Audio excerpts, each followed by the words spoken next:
একসাথে যে ক বছর থাকা, টাকা পয়সা কামা রোজগারি করে আপনার পুঁজি টুজি সংগ্রহ করে চলে আসবেন, দেশে এসে বিয়ে শাদী করবেন।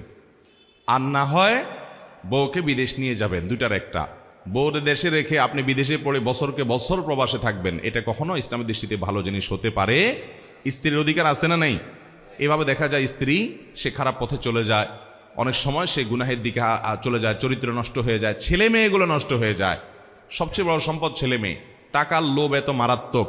আমি অনেক প্রবাসী ভাইদেরকে দেখেছি এবং বলেছি, ভাই কত বছর আছেন মালয়েশিয়াতে, জাপানে, সৌদি আরবে, যেখানেই গেছি আমি প্রবাসী বাংলাদেশি ভাইদের যা মনে হয়েছে যাকে লং টাইম আছে, বউ কাছে নাই, তাদেরকে জিজ্ঞেস করি, অনেকে বলে 10 বছর, কেউ বলে 15 বছর, কেউ বলে 20 বছর। আমি বললাম, ভাই এই টাকার নেশার কিন্তু কোনো এন্ডিং নেই, এটার কোনো শেষ নাই।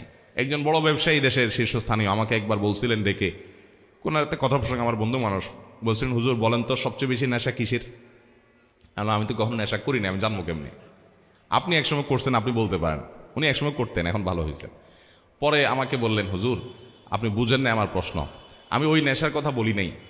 এই ইয়াবা, অমুক তমুক, বিভিন্ন মাদক, এগুলোর নেশা এমন কি নেশা? পৃথিবীতে সবচেয়ে বড় নেশা হলো টাকার নেশা।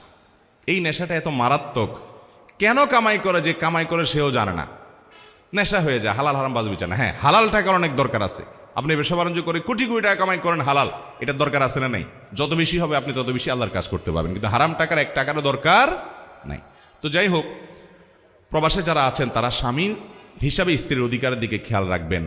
এখন কথা হলো, প্রবাসের স্বামী যদি 2 বছরের জায়গায় 3 বছরও থাকেন, তো আমি যেটা বলছিলাম, প্রবাসে যদি স্বামী 2-4 বছর পড়েও থাকে, এই জন্য স্ত্রী চাইলেই আরেক জায়গায় চলে যেতে পারবে না। যদি যেতে হয়, বিয়ে হয়ে থাকলে তার কাছ থেকে তালাক নিতে হবে। তার কাছ থেকে কি নিতে হবে? তালাক নিতে হবে। তালাক নেওয়ার পর এরপর তিনি অন্যত্র বিবাহ বন্ধনে আবদ্ধ হতে পারবেন। চাইলে আর যা চলে যাবেন, এত সহজ না। এরপরে প্রশ্ন হলো, স্ত্রীর যদি নেশা পরিমাণ স্বর্ণ বা সম্পদ থাকে, তাহলে সে সম্পদের জাকাত কি স্বামীর টাকা থেকে পরিশোধ করতে হবে, নাকি স্ত্রীর সম্পদ থেকে জাকাত পরিশোধ করতে হবে? দেখুন, স্ত্রীর যদি স্বর্ণ থাকে, গহনা থাকে, জাকাত দেওয়ার মতো নেশা পরিমাণ হয়, তাহলে এটার জাকাত স্ত্রীকেই দিতে হবে যদি এটার মালিক স্ত্রী হয়।